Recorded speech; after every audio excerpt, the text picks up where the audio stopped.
Charge आहे तो रद्द करा. अध्यक्ष महोदय, जे मी सांगितलं ह्या सगळ्या गोष्टी आम्ही मांडत आलेलो आहे. पण आज हे सगळं होत असताना कायदे सुव्यवस्था मी जास्ती वेळ घेणार नाही. 1-2च थोडक्यात विषय मला घ्यायचे आहेत. 2 मिनिटात मी घेईन. परत एकदा मला, कारण मी माझी सहानुभूती मुख्यमंत्री महोदयांबरोबर आहे. त्यांचं युती धर्म त्यांना पाळणं गरजेचं आहे.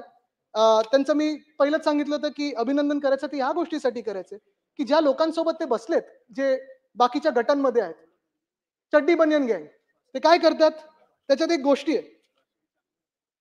ते एक गोष्ट आहे त्याच्यात. त्याच्यात काही केलं त्या चड्डी बनियन गँगनी, कुठे जाऊन बुक्का मारतात, कुठे जाऊन काही करतात. तर काय करतात ते मग येऊन, कारण त्यांच्यावर कारवाई तर होत नाही. ते काय बोलतात? मुख्यमंत्री महोदयांना येऊन सांगतात की पहली गल है की सारी गलती मेरी नहीं. काय बोलतात ते? की पहली गल है की सारी गलती मेरी नहीं. चल जी है भी तो क्या मैं तेरी नहीं? आणि मग मुख्यमंत्री कारवाई करू शकत नाहीत. तर मी मुख्यमंत्र्यांचं कौतुक ह्याच्यासाठी करतो की त्यांनी खूप सहनशीलता दाखवलेली आहे. आता कुठे ना कुठेतरी मुंबईकरांच्या मागण्या असतील, शहरातल्या मागण्या असतील आणि जे काही हे चड्डी बनियन गँगचं चालू आहे त्याच्यावर कठोर कारवाई होणं गरजेचं आहे आणि शासन काय असतं, जनतेसाठी काय चालतं, कसं चालतं हे त्यांनी दाखवणं गरजेचं आहे. धन्यवाद. जय हिंद, जय महाराष्ट्र, वंदे मातरम. संजय केळकर.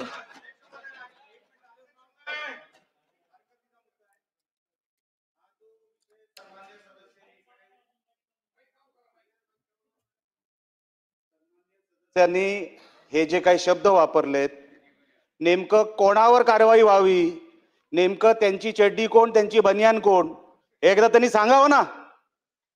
जर एवढी भीती वाटत असेल बोलायला तर सभागृहामध्ये असे शब्द वापरू नका. वापरायचे ना असे शब्द. कोणासाठी वापरताय हे शब्द? कोणासाठी शब्द होते हे? कोणासाठी शब्द होते? हिम्मत असेल तर त्यांनी बोलून दाखवावं हे शब्द कोणासाठी होते.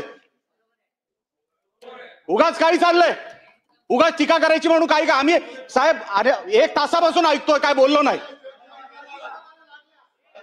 मला नाही साहेब, मी बोलायला देणार नाही. मी एक शब्द मध्ये आमचा कोणी बोललेलं नाही. पण हे शब्द कुठले? रुलिंग मधून शब्द या तर काढून टाकावं, या तर त्यांनी स्पष्ट करावं. हिम्मत असेल तर नेमकं ते कोणाबद्दल बोलत होते एकदा स्पष्ट करावं सभागृहामध्ये. बघूया हिम्मत. संजय केळकर.